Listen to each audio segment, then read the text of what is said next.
Mistake number 3, yung BOT declarations natin. So yung maalala nyo, ang BOT declarations natin ay dalawang tax returns ang ginagamit dati. Yung BIR form number 2550M, yung monthly BOT declarations, at yung quarterly BOT declarations na using the BIR form number 2550Q. However, under our train law again, beginning January 1, 2023, at ang ating BOT returns ay isa na lang, using the quarterly BOT returns, yung 2550Q. Wala na po tayong monthly BOT declarations starting January 1, 2023 because of our train law. So in that case, nagbaba yung Bureau of Internal Revenue ng RMC 5 2023 to remind the taxpayers na wala na tayong monthly BOT declarations. Quarterly BOT na lahat using the BIR form number 2550Q. Pero binawi yun ng BIR.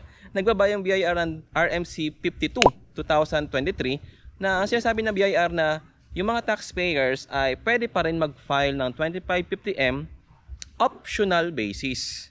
So ibig sabihin nun, nasa taxpayers na ang desisyon kung magpa-file pa rin sila ng BIR form number 2550M or hindi. That is optional on the part of the taxpayers as clearly stated by the BIR using the RMC 52 2023. However, this is the mistake of the taxpayer who will opt to use the BIR form number 2550M in the filing and payment of their monthly BOT declarations. So, ang magiging mistake nyo dyan, pag inop nyo yan ay, although sabi ng BIR, wala tayong penalties kapag nag-opt tayo ng monthly BOT declarations because optional nga lang yun. However, under po ng Revenue Regulation number 5 2014, if I'm not mistaken, meron pong 10 years na detention period sa pagkikip ng ating mga documents related to the BIR tax compliance, and that includes the BIR tax return. So kung magpa-file ka ng 2550M, that is two tax returns, two 2550M in one particular quarter. So in one year there are 4 quarters. So there are 4 quarters. So 2 times 4, that's 8 in one particular year. So you will keep those 8 BIR forms number 2550M para mapatunayan mo sa BIR na nag-file ka nga ng 2550M at ito yung binayaran mo sa 2550M. Tama? So kung nawala mo yon, na misplace mo, anong gagamitin mong proof of payment of your 2550M, proof of filing of 2550M? Okay? So ang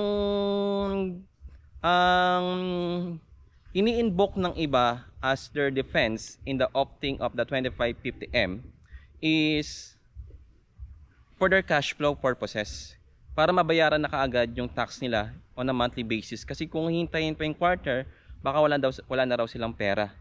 Okay? Pero ang suggestion ko naman dyan, pwede kayo mag-set aside ng bank account to specifically for the payment of your taxes, including the local government unit natin, para meron pa rin kayong pera. Okay? So it's up to you kung ipa-file and pay nyo yung BOT declarations nyo, opting to use the BIR form number 2550M pa rin beginning January 2023 kahit wala naman na, kahit 2550Q na lang. So we strongly suggest nga na 2550Q na lang, wag na yung 2550M, para hindi na tayo mahirapan pa sa pagkikip ng ating records, para hindi na madagdagan pa yung ating mga alalanin, yung ating mga tax returns na dapat itago ng 10 taon in compliance with the retention period ng Bureau of Internal Revenue natin. Okay? So kahit naman kasi mag-opt ka o hindi, wala ka namang violation doon eh. Kaya lang pag nag-opt ka nga, ang magiging mistake mo dyan, pwede mo ma-misplace or mawala yung tax return mo using the BIR form number 2550M na binayaran mo. So you have to keep mag-add ka pa ng mga resources, manpower to keep those tax returns na inop mo. So ba't ka pa mag-opt kung hindi naman siya required? Tama? So anong gagawin natin doon sa 2550M na yon? Ang gagawin po ninyo ay yan, ito yung 2550M. Ito yung 2550M natin. Yan. At ito yung 2550Q. Yan. So ang gagawin po natin ganito. Yan. Yung 2550M natin, suggestion po namin, wag na po kayo mag-opt. Okay? Kasi hindi naman nga siya record eh. As sabihin pa ng BIR na pwede kayo mag-optional. Wag na. Wala naman kayo mapapala doon. Hindi naman mababawasan yung tax na babayaran nyo pag nag-optional kayo. Tama? So ito lang ipafile natin yung 2550Q, yung required natin. Para isang tax return na lang yung ating VAT returns tax compliance. So anong gagawin natin sa 2550M? Okay, madali lang yan. Tingnan nyo to.